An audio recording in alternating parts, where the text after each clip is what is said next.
But welcome everyone, welcome back to my channel. This is Connie from Precious Plushies, and I just thought that I would teach you for the beginners, very new beginners who have maybe never even touched a hook. I want to teach you all some of the stitches and skills that you'll need to know to get started. And so today we'll be learning about the yarn, the materials that you'll need, how to do a chain stitch, a slip knot, and a single crochet. Right now, what I would tell you to do is use any yarn that you have around, or you can go to Walmart or somewhere similar to that and get some Red Heart because it is inexpensive. And for just beginning, learning the stitches and everything, it's the best yarn that I would say to use because, for one thing, it's easy to frog.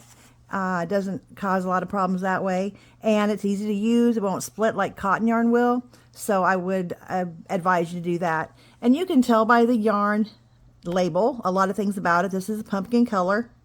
It is a 4, which is DK. When I first began crocheting, I didn't know what DK meant. I didn't know what the 4 or 5, what those things meant. So I'm kind of want to go through that with you just so you kind of have an idea, especially if you're going to be doing plushies or something like that. For Afghans, a size DK weight is the best to use. I would not use this yarn, 100% acrylic Super Saver. I would not use this for Afghans and the such because it's not that soft. It is kind of rough. I did use it for a lot of mine before I realized that there was other yarns out there you could use, but I would not use it for that. This is a DK 4, size 4 yarn, and depending on the stitches that you do, what size you want to use, I always use a 5 or 5.5. It just kind of depends, I guess, on my mood or which one I grab on that day. However, it tells you there's 364 yards to it, and it does say 5 here, and that's exactly what I'll be using. Now, I use this color just today so it's easy to see, and so you'll be able to see the stitches and everything, but use whatever color, of course, you want, and if you want to use cotton, be my guest. I usually pull from the inside. You might have a whole bunch come out at once, and it might be a big old mess. That's just yarn barf. That's what they call it, is yarn barf, and you'll have to figure it out. But I'm going to tell you, it's a lot easier and better if you can pull, whoops, not hit your camera. If you can just pull from the insides instead of trying to go around and around and around, or put it into a ball that you have to put in a yarn bowl or something like that. So that's what I'm going to be doing, is pulling from this. Now, the other materials that you will need is a 5 or 5.5 hook. I have bought and use religiously the Clover Amore, and I love them. I love everything about them, even the plastic one. There's a size 7 that doesn't come in this. The 7.0 has a plastic tip, and I have no problem with that. It works fine for me.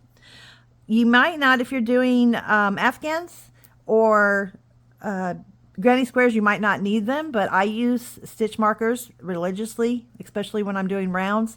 They do help me find the beginning and end, so I don't have to slip stitch and chain 1. And another thing is they are good to use at the very beginning and the end of your rows of your Afghan, so that you're making sure you're getting those first and last stitches, so that your Afghan comes out straight and not winky wobbly like my very first one came out. And then you may need to weave in the ends. And a pair of scissors. No special pair needed, just a pair of scissors. There are different ways that you can choose to hold your crochet hook. I guess they call it the knife, like when you're getting ready to cut your meat. I hold it this way between my thumb and my pointer finger. Some people hold it like a pencil and they use it that way. I haven't figured that way out, so I'll stay with my knife. So there are different ways you can just get used to it, play around with it, decide which one works the best for you. the yarn, we're going to make a slip knot. There's many different ways to do this. Of course, I'm always going to show you my favorite way, or the way that's been the easiest for me, but there are other ways. A slip knot for me, I do it like leapfrog. I wrap it around, I take it and I wrap it around my finger once, go around my finger again and hold it down there. Then I take the back loop and I leapfrog over that stitch. Then I get that stitch and I leapfrog over that stitch and my finger, and then pull.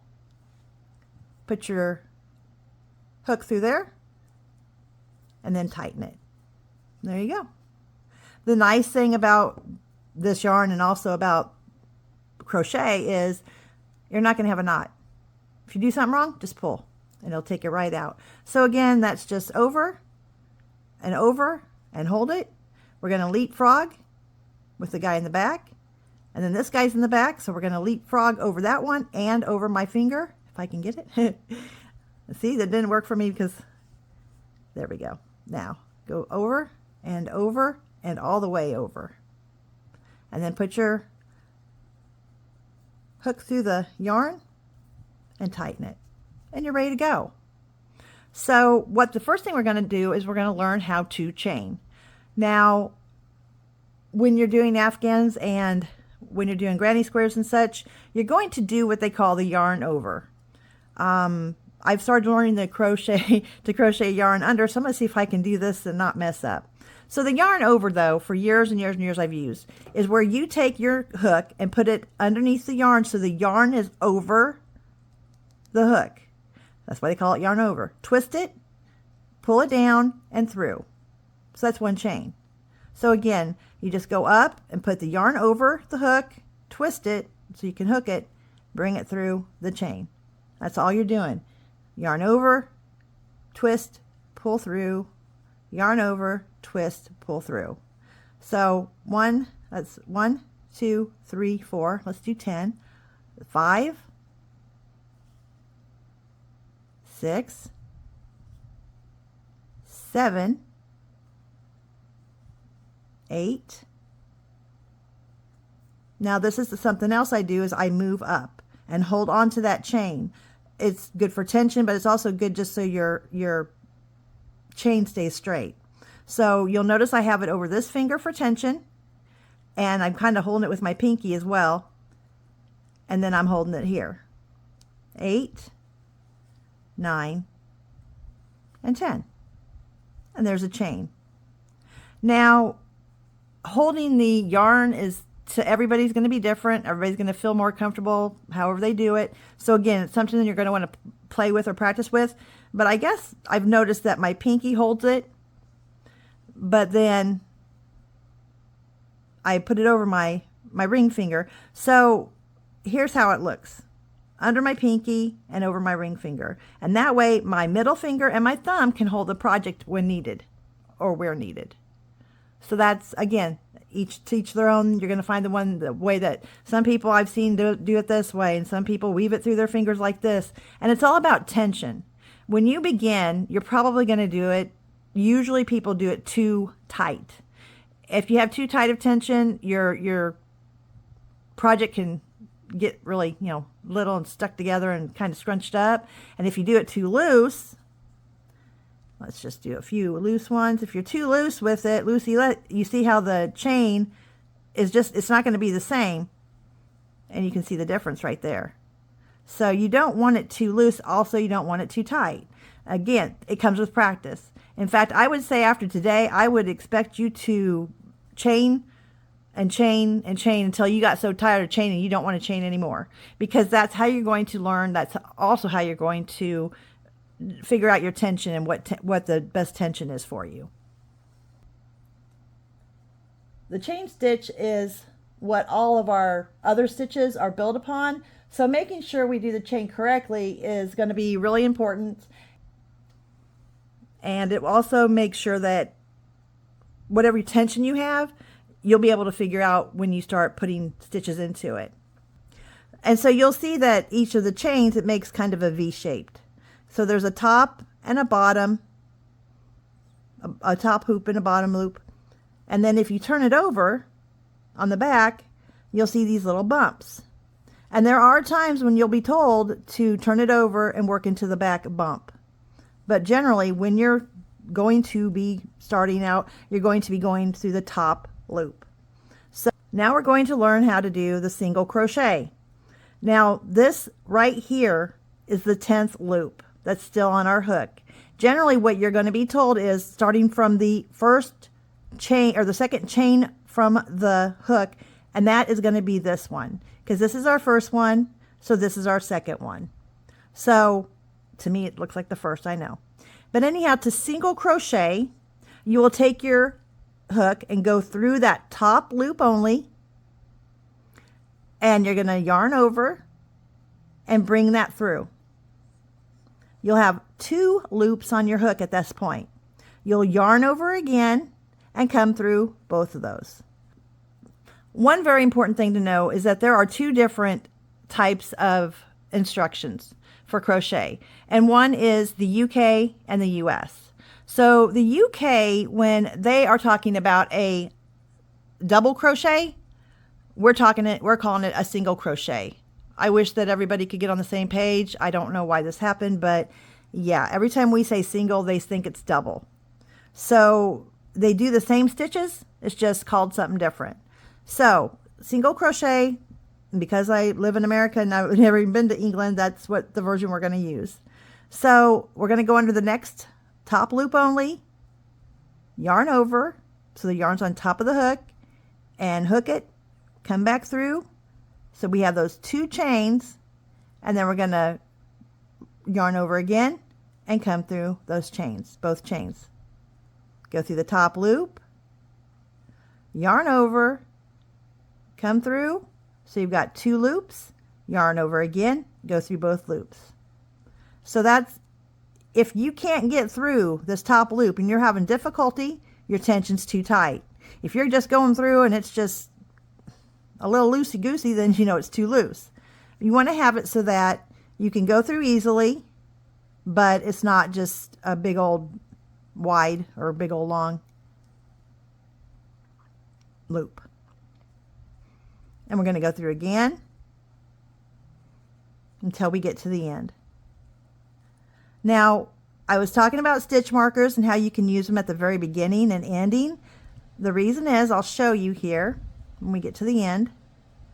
Now, if you stop right at this stitch right here and either turn or go on whatever it tells you to do in the pattern, then you're going to have a wonky afghan or even square, because there's still this loop that is the very last loop, and you want to make sure you get into that. So we're going to come through and then come through both, and that way it's all the way to the end. And if you want, what I was saying before is you can put a stitch marker in that stitch, so when you come back around, you know that's your last stitch. I'm not, just because I know what. So we're going to chain 1, or you might not even have to chain. They might not tell you to chain. And if they tell you to turn, that means you are going to turn it like this. So now you're looking at the back of that very first row. But you're going to go into the first. Now this is something different. When you get past that first row, you look at the top. You're going to have all these arrows. So again, top and bottom, but they look more like arrows. This time, you're going to go through both of those. So you're going to go through both of them, and then you're going to yarn over, pull through, and then pull through both of those. Again, you're going to take your hook and go under both of those, the front and the back loops, both of them. Yarn over, pull through, yarn over, pull through both. And now I got to pull a little bit more of my yarn out here.